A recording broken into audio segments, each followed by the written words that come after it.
Hormuz കടലിടുക്ക് ഇന്ത്യക്കായി തുറന്നിട്ടുണ്ട് എന്ന് ഇറാൻ വിദേശകാര്യമന്ത്രി.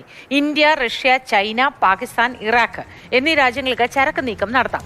പ്രഖ്യാപനം ഹോർമൂസ് കടലിടുക്ക് അടച്ചിടരുത് എന്ന UN സെക്രട്ടറി ജനറലിന്റെ ആവശ്യത്തിന് പിന്നാലെ. വിഷ്ണുപ്രസാദ് വിവരങ്ങളുമായി ചേരുന്നുണ്ട് നമുക്കൊപ്പം. Vishnu, good morning. ഇതൊരു സുപ്രധാന നീക്കമാണ്. ഹോർമൂസ് കടലിടുക്ക് ഈ രാജ്യങ്ങൾക്കായി ഒന്നും അടച്ചിടരുത് എന്നത് അത് സെക്രട്ടറി ജനറലിന്റെ പ്രഖ്യാപനത്തിന് പിന്നാലെ ഇറാൻ സമ്മതിച്ചിരിക്കുന്നു. എന്താണ് വിശദവിവരങ്ങൾ? Good morning Moti. എന്തായാലും ഇറാനിലെ പ്രതിസന്ധി അല്ലെങ്കിൽ ഇറാൻ നേരിട്ടുകൊണ്ടിരിക്കുന്ന ഈ ഒരു യുദ്ധ സാഹചര്യത്തിൽ അത് ഏറ്റവും കൂടുതൽ മറ്റ് രാജ്യങ്ങളിലേക്ക് എത്തുന്നത് ഹോർമൂസ് കടലിടുക്ക് അടച്ചിടുന്നത് വഴിയാണ്. ലോകത്തിൻ്റെ തന്നെ ചരക്ക് നീക്കം ഇവിടെ ബാധിക്കപ്പെട്ടിട്ടുണ്ട് എന്ന് തന്നെയാണ് ഐക്യരാഷ്ട്രസഭയും വിലയിരുത്തിയിട്ടുള്ളത്.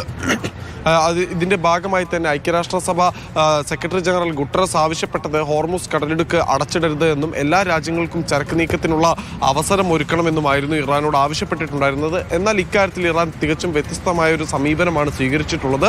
ഇറാൻ വിദേശകാര്യമന്ത്രി അരാക്ചിയുടെ നിലപാട് വ്യക്തമാക്കിയത് ഇന്ത്യയിലെ കോൺസുലർ ജനറലാണ്. അദ്ദേഹം പറഞ്ഞത് ഇറാന്റെ സൗഹൃദ രാഷ്ട്രങ്ങളായിട്ടുള്ള Russia, China, Pakistan, Iraq, India എന്നീ രാജ്യങ്ങൾക്ക് ഹോർമൂസ് കടലിടുക്ക് വഴി ഇത്തരത്തിൽ ചരക്ക് നീക്കം നടത്താം. അതിന് യാതൊരു തടസ്സവുമില്ല.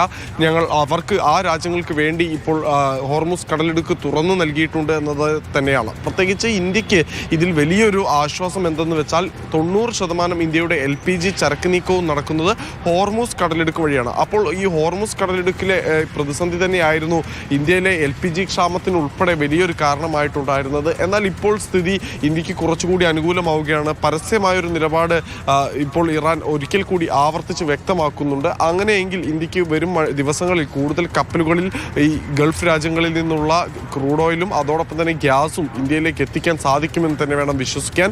എന്തായാലും 5 കപ്പലുകൾ കൂടി ഈ മാസം ഈ ആഴ്ച ഇന്ത്യയിലേക്ക് എത്തുന്നുണ്ട് എന്നാണ് ഇപ്പോൾ ഇന്നലെ കഴിഞ്ഞ വാർത്താ സമ്മേളനത്തിൽ വിദേശകാര്യ മന്ത്രാലയവും ഷിപ്പിംഗ് മന്ത്രാലയവും അറിയിച്ചിട്ടുണ്ടായിരുന്നത്. ഇതിൻ്റെ പശ്ചാത്തലത്തിൽ ഇപ്പോൾ നടത്തിയ പ്രഖ്യാപനത്തിൻ്റെ പശ്ചാത്തലത്തിൽ കൂടുതൽ കപ്പലുകൾ അല്ലെങ്കിൽ കൂടുതൽ എണ്ണയും അതോടൊപ്പം തന്നെ LPGയും ഇന്ത്യയിലേക്ക് എത്താനുള്ള ഒരു സാധ്യത കൂടിയാണ് ഇപ്പോൾ തുറന്നു വരുന്നത്.